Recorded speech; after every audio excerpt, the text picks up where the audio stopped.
Hello friends. कल हमने सिंधु घाटी सभ्यता तथा 16 महाजनपदों को पढ़ लिया था। आज हम इस वीडियो में जैन धर्म से संबंधित आपकी परीक्षा में आने वाली उन सभी इम्पोर्टेंट बातों को डिस्कस करेंगे। इसमें हम सबसे पहले जैन धर्म से संबंधित इम्पोर्टेंट 2-3 लाइनों को देखेंगे। फिर हम पढ़ेंगे कि किस नंबर पर कौन से तीर्थंकर हुए तथा उन तीर्थंकर का प्रतीक चिन्ह क्या था।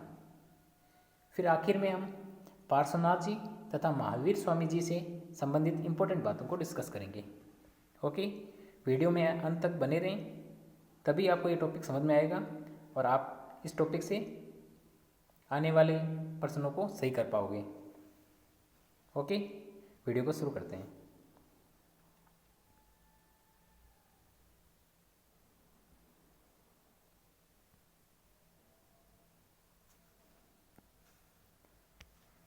टॉपिक है हमारा जैन धर्म। जैन धर्म के संस्थापक कौन थे? ऋषभ देव जी।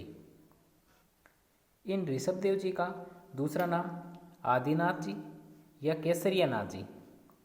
पुराणों में ऋषभ देव जी को विष्णु का अवतार कहते हैं। ठीक है। जैन धर्म के संस्थापक कौन थे? ऋषभ देव जी। ऋषभ देव जी के दूसरे नाम आदिनाथ जी, केसरियानाथ जी। पुराणों में ऋषभ देव जी को क्या कहते हैं? विष्णु का अवतार। जैन धर्म में एक शब्द आता है जिन। इस जिन का अर्थ होता है विजेता। किस पर विजेता? अपनी इंद्रियों पर विजय। ठीक है। जैन धर्म में एक शब्द आता है तीर्थंकर। तीर्थंकर घाट लगाने वाला। तीर्थंकर का अर्थ होता है घाट लगाने वाला, संसार के महासागर से पार लगाने वाला। ठीक है। ये एक एक शब्द है ना, ये काफ़ी इंपॉर्टेंट है। कई बार बेसिक क्वेश्चन आ जाता है और हमारा क्वेश्चन गलत हो जाता है। आप इनको ध्यान से देखना।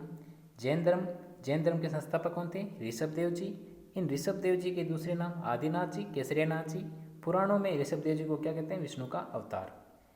जैन धर्म में शब्द आता है जिन। जिन का अर्थ क्या आता है? विजेता, अपनी इंद्रियों पर विजय पाना। तीर्थंकर का अर्थ घाट बनाने वाला, संसार के महासागर से पार लगाने वाला। ठीक है। जैन धर्म में टोटल कितने तीर्थंकर हुए?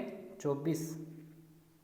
इनमें 1 से जो 22 तीर्थंकर थे उनकी ऐतिहासिकता सिद्ध नहीं है। आखिर के जो 23 और 24 तीर्थंकर थे, 23 और 24 नंबर के जो तीर्थंकर थे उनकी ऐतिहासिकता सिद्ध है। ठीक है। अब हम देखते हैं इम्पोर्टेंट तीर्थंकर और किस नंबर पे ये तीर्थंकर हुए तथा उनके प्रतीक चिन्ह। ठीक है।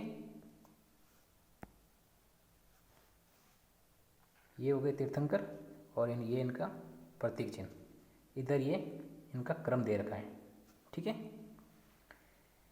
ऋषभ देव जी 1 नंबर पे थे तीर्थंकर। इनके ऋषभ देव जी का प्रतीक चिन्ह वृषभ या बेल। 2 नंबर पर तीर्थंकर थे अजित नाथ जी। इनका प्रतीक चिन्ह हाथी।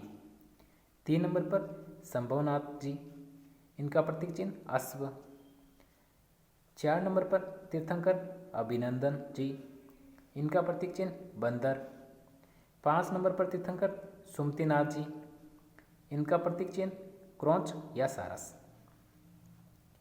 16 नंबर पर जो तीर्थंकर हुए उनका नाम है शांतिनाथ जी। इनका प्रतीक चिन्ह हिरण। 19 नंबर पर जो तीर्थंकर हुए उनका नाम है मल्लीनाथ। ठीक है। इनका प्रतीक चिन्ह कलश। इस प्रकार से आपके प्रश्न आ सकता है कि ऋषभ देव जी कितने नंबर पे तीर्थंकर थे? 1 नंबर पे। शांतिनाथ जी 16 नंबर पे। सुमतिनाथ जी 5 नंबर पे। मल्लीनाथ जी 19 नंबर पे। और इन तीर्थंकर का प्रतीक चिन्ह क्या था? ठीक है। आप इनको ध्यान से देखना। आगे देखते हैं हम मल्लीनाथ जी के बाद में तीर्थंकर हुए 20 नंबर पर मुनि सुव्रत जी। 20 नंबर पे मुनि सुव्रत जी। इनका प्रतीक चिन्ह है कुर्म या कछुआ। 21 नंबर पे नम्मीनाथ जी। इनका प्रतीक चिन्ह नीला कमल, नीलोत्पल। ठीक है। परीक्षा में आपके आ जाए नीलोत्पल प्रतीक चिन्ह किन का है? नम्मीनाजी, नेमिनाजी नहीं, नम्मीनाजी, ठीक है। ये नम्मीनाजी 21 नंबर पे तीर्थंकर हुए जैन धर्म में, ठीक है। 22 नंबर पे नेमिनाजी, नेमिनाजी का दूसरा नाम अरिस्टीनेमी, प्रतीक चिन्ह शंख। 23 नंबर पे, ये इंपॉर्टेंट है, 23 नंबर पे जो तीर्थंकर हुए उनका नाम पार्श्वनाथ, प्रतीक चिन्ह है सर्प। 24 नंबर पे महावीर स्वामी जी, इनका प्रतीक चिन्ह सिंह है, ठीक है। आप इनको वीडियो पॉज करके दोबारा से देख लेना, तीर्थंकर, प्रतीक चिन्ह और इन तीर्थंकर के क्रम, ठीक है। अब हम आगे देखते हैं। आपके साथ मैं इंपॉर्टेंट बातें ही डिस्कस कर रहा हूँ, फालतू कोई कचरा नहीं बताऊंगा, ठीक है ना।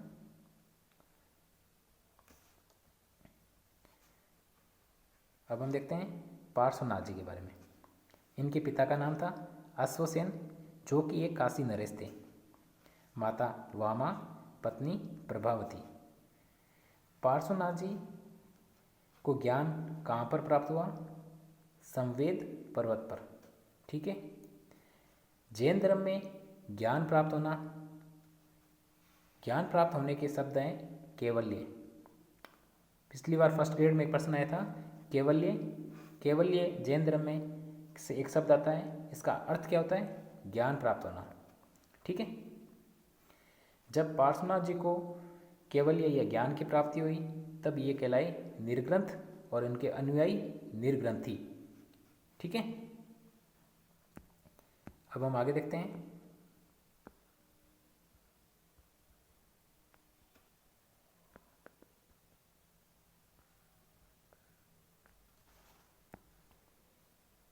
पार्श्वनाथ जी की प्रथम अनुयायी कौन थे? उनकी माता और पत्नी। नेक्स्ट, चतुर्याम, चतुर्व्रत। पार्श्वनाथ जी ने चतुर्याम या चतुर्व्रत की शिक्षा दी थी।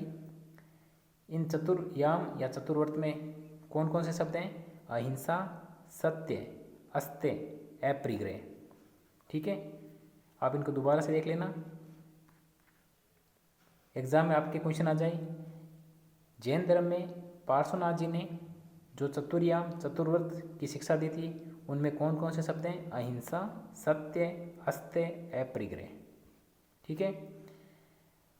4 गणों संघों की स्थापना की तथा गणधर नियुक्त किए। पार्श्वनाथ जी ने कितने गण की स्थापना की थी? 4 गणों की, गण क्या है? संघ की स्थापना की और गणधर नियुक्त किए। ये था आपके पार्श्वनाथ जी से संबंधित इंपॉर्टेंट बातें। उसके बाद में आप देखते हैं महावीर स्वामी जी।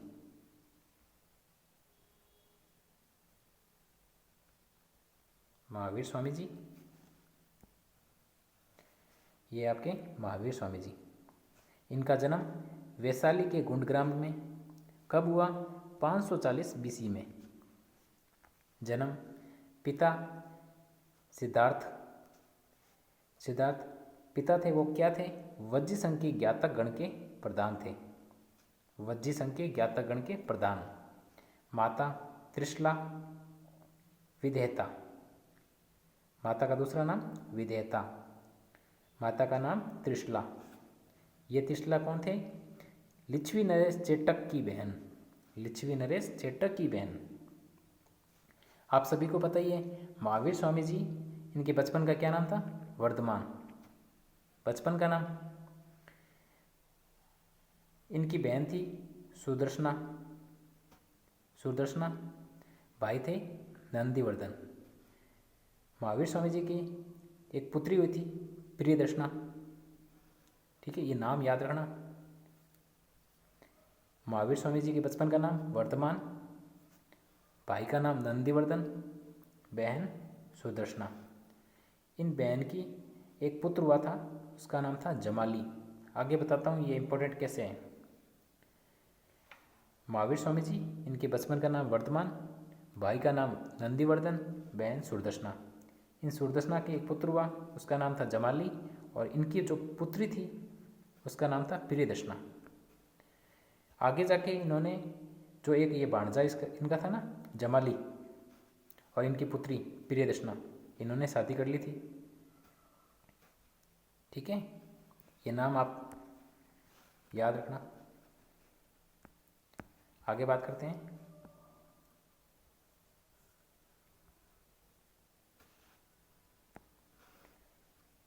महावीर स्वामी जी ने 30 वर्ष की उम्र में गृह त्याग दिया था। 12 वर्ष की तपस्या की थी।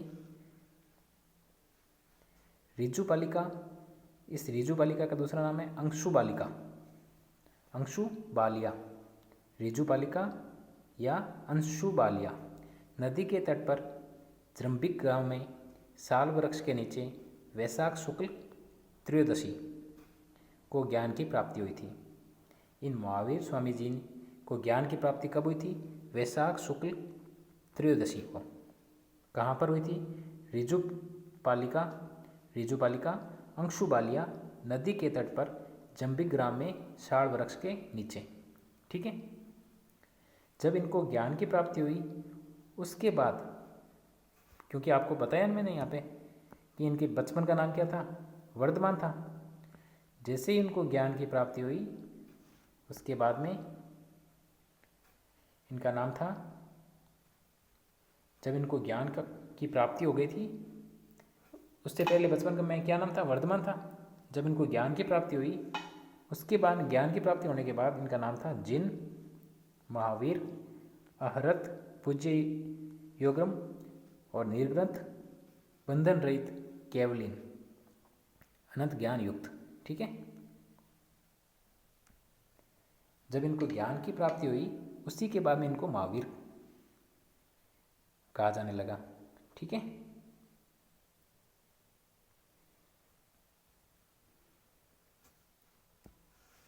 महावीर स्वामी जी ने अपना प्रथम उपदेश कहाँ पर दिया था? विपुलांचल पहाड़ी पर। प्रश्न आपके आ जाए, महावीर स्वामी जी ने अपना प्रथम उपदेश कहाँ पर दिया था? विपुलांचल पहाड़ी, वो कहाँ पर है? राजगिरी में। ठीक है, प्रथम शिष्य कौन थे? जमाली। पीछे बताया था ना मैंने, इनकी बहन के लड़का था ये जमाली, मतलब ये भांजा हुआ ना, यही जमाली इनके प्रथम शिष्य हुए। जमाली और महावीर स्वामी जी के बीच में कृमणागत सिद्धांत पर महावीर स्वामी जी से मतभेद हुआ था। महावीर स्वामी जी और उनके भांजे के दो, चाहे उनके दामाद के दो, जमाली, उन दोनों के बीच में कृमणागत सिद्धांत को लेकर कोई मतभेद हो गया था। जमाली ने बहुत्तरवाद सिद्धांत दिया था। ठीक है,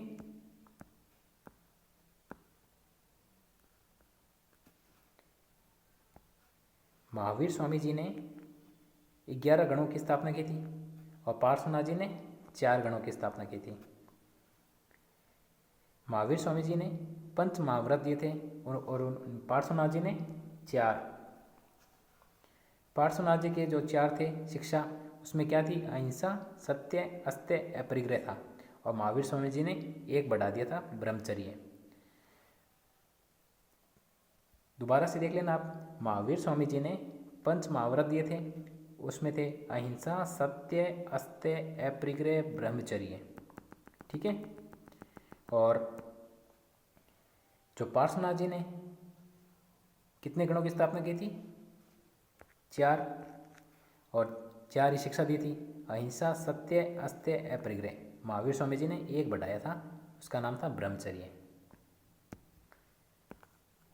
ओके, ये था आपके जैन धर्म।